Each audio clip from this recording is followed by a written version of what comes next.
Deposit చేయి సొమ్ముకు వడ్డీ rate.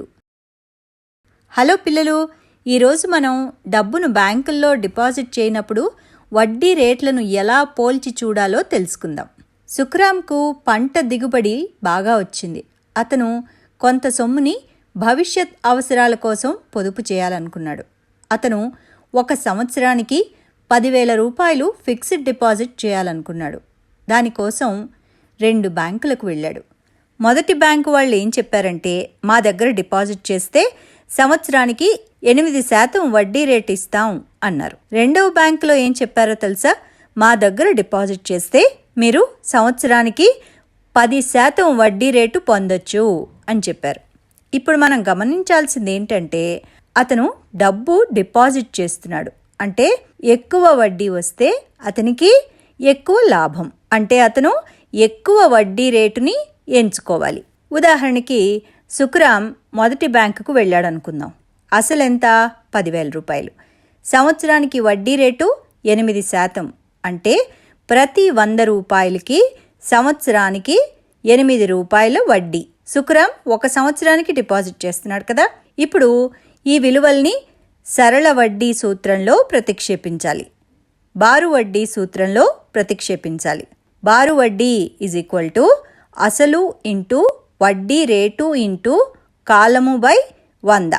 అసలు ఎంత? 10,000, వడ్డీ 8, కాలం 1 సంవత్సరం. ఈ విలువల్ని ప్రతిక్షేపిస్తే 10,000 × 8 × 1/100. లవహారాల్లో 2 సున్నాలు కొట్టేస్తే 100 × 8 = 800 రూపాయలు వస్తుంది. మొత్తం సొమ్ము ఎంత? అసలు ప్లస్ వడ్డీ అంటే 10,000 + 800 = 10,800 రూపాయలు. ఇప్పుడు సుఖరామ్ రెండో బ్యాంకుకు వెళ్ళాడు అనుకుందాం. అసలు 10,000, వడ్డీ రేటు సంవత్సరానికి వాళ్ళు ఎంత ఇస్తామన్నారు? 10%. కాలం ఎంత? 1 సంవత్సరానికి డిపాజిట్ చేయాలనుకున్నాడు కాబట్టి కాలం 1 సంవత్సరం. ఇప్పుడు ఈ విలువల్ని బారు వడ్డీ సూత్రంలో ప్రతిక్షేపిద్దాం. బారు వడ్డీ = అసలు ఇంటూ వడ్డీ రేటు ఇంటూ కాలము బై 100. ఈ విలువల్ని ప్రతిక్షేపిస్తే 10,000 × 10 × 1/100. లవహారాల్లో 2 సున్నాలు కొట్టేస్తే 100 × 10 మిగులుతుంది. మనకి ఆన్సర్ ఎంత? 1,000 రూపాయలు. మొత్తం అతను పొందే సొమ్ము ఎంత అవుతుంది?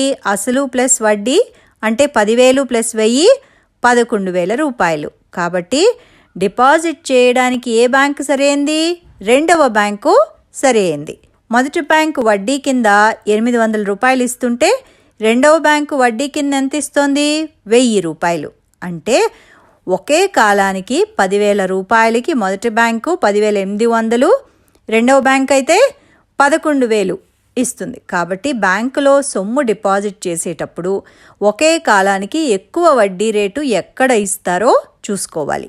వడ్డీ అనేది మనం సంపాదించే అదనపు సొమ్ము కాబట్టి దానిని పెంచడానికి ప్రయత్నిస్తూ ఉండాలి. అలాగే అప్పు తీసుకున్నప్పుడు అంటే రుణం తీసుకున్నప్పుడు వడ్డీ అనేది మనం చెల్లించే అదనపు సొమ్ము కదా.